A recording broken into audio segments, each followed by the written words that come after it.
An entire people are marked for death, not in war, by law. A signed decree, sealed with the king's own ring, has gone out to every province of an empire that stretches from India to Ethiopia. On a fixed day, every man, woman, and child of one nation is to be slaughtered, and their property seized. There is no court to appeal to. The king who signed it does not even know what he signed, and the only person on earth with a chance to stop it is a young woman who got into the palace by winning a beauty contest, and who has one fatal problem. To approach the king uninvited is itself a death sentence. He has not called for her in 30 days. 3,000 years before the word leverage was ever used in a boardroom. Before the first lobbyist, before the first power broker, one orphan turned the most precious asset in any empire, access to the person at the top, into the single greatest play in recorded history. Her name was Esther. By the end of this video, you will know the 4 exact moves she made, the moves that turned a powerless position into total influence. Stay with me. Move number 3 is the one almost nobody has the nerve to make. To understand Esther, you have to understand the room she was standing in. The empire is Persia. The king is Ahasuerus, the man most historians call Xerxes, who rules 127 provinces from his palace at Susa. He is rich, impulsive, and surrounded by men who tell him only what he wants to hear. His first queen, Vashti, refused a royal summons and was removed overnight, which tells you exactly how disposable a person could be in that court. From across the empire, beautiful young women are gathered, and one of them is a Jewish orphan named Hadassah, raised by her older cousin Mordecai, who tells her to use the name Esther and to hide her people and her family. She wins the king's favor and is crowned queen. But here is the part everyone misses. A crown is not the same as power. Esther sits beside the throne, but she has no army, no vote, no legal standing, and a secret that could get her killed. Then a man named Haman, the king's highest official, is insulted because Mordecai will not bow to him. And in his rage, he buys a decree to destroy not just one man, but Mordecai's entire nation. Esther's people. And Esther is the only one inside the walls. This is move number 1. Read what scripture actually records about how Esther got into that palace. Because the timing is everything.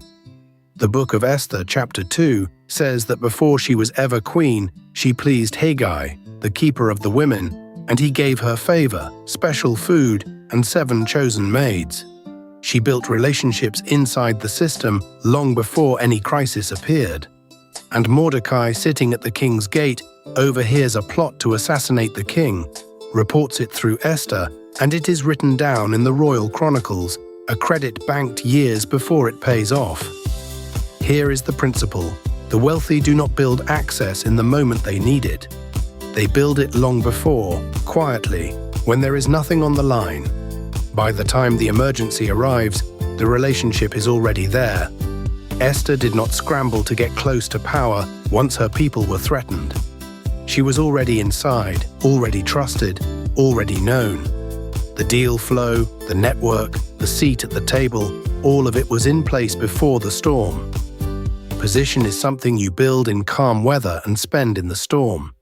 So ask yourself honestly, are you building your relationships and your reputation now, when it costs you nothing, or are you planning to go looking for help on the worst day of your life?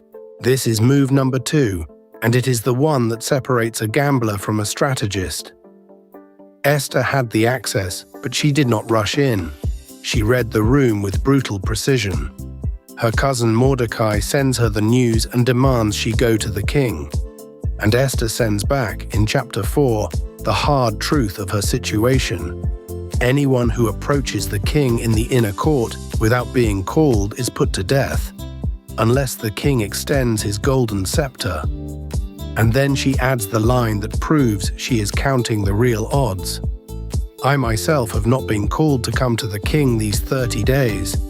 She is telling him, my standing with him is not what you assume. The principle is this: access is worthless if you misjudge the moment to use it. The novice sees a title and assumes power. The strategist measures the actual temperature in the room, the king's mood, the timing, the 30 days of silence before spending a single chip.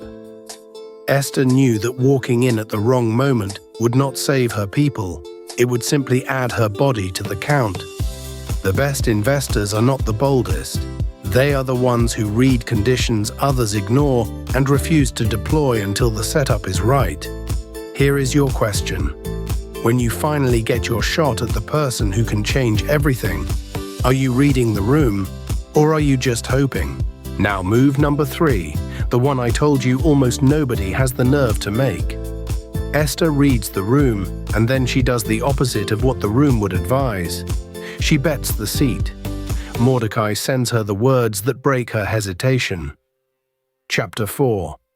Do not think that in the king's palace you will escape any more than all the other Jews. For if you keep silent at this time, relief and deliverance will rise from another place, but you and your father's house will perish. And who knows whether you have come to the kingdom for such a time as this? And Esther answers with the most courageous line in the book. Go, gather all the Jews, fast for me 3 days. Then I will go to the king, though it is against the law. And if I perish, I perish. She prepares, she fasts, and on the 3rd day she puts on her royal robes and walks into the inner court uninvited, knowing it could end her life. The principle is brutal and rare. There comes a moment when protecting your position becomes the very thing that destroys you, and the only winning move is to risk the seat to make the play. Almost everyone, once they finally have status, spends the rest of their life protecting it. They go quiet exactly when they should speak. The willingness to put your hard-won position on the table for something larger than yourself is the rarest nerve in any arena. So tell me, would you have walked into that court? This is move number 4, the move that protects everything the first 3 built. Because Esther risks the seat, but she does not waste the shot, and she does not make it about herself. Watch the discipline. The king extends the golden scepter. He spares her. He says, "What is your request? Even to half the kingdom it shall be given you." The amateur blurts out the ask. Esther does not. She invites the king and Haman to a banquet. And at the banquet, asked again, she invites them to a second banquet the next day. She is building the moment, letting the timing ripen, isolating her target. And only then, at the right table, on the right night, does she finally speak. Chapter 7. If I have found favor, let my life be given me and the life of my people, for we have been sold to be destroyed. She does not ask for money, she does not ask for a title. She makes the one ask that matters, framed as the saving of lives, and she names Haman as the enemy in front of the king. Here is the principle that closes the whole strategy. The point of access, position, and nerve was never to enrich yourself. It was to make the one ask that protects the people you are responsible for. Esther could have negotiated her own safety and stayed silent. Instead, she spent everything she had built to save a nation, and in doing so, her cousin Mordecai is raised to second in the kingdom, and her people are delivered. This is what separates a steward from a climber. The climber uses access to feed herself. The steward uses it to feed the people in her care. So the real question is not how much access can you accumulate. It is, when the moment comes, what will you actually use it for? So here is the Esther strategy, the purest play of influence in recorded history, straight out of the Book of Esther. 1. Position before you need it. Build your access, your reputation, and your relationships in calm weather, long before the crisis, so the seat is already yours when it matters. 2. Read the room. Access is worthless if you misjudge the moment. Measure the real conditions before you spend a single chip. 3. Risk the seat.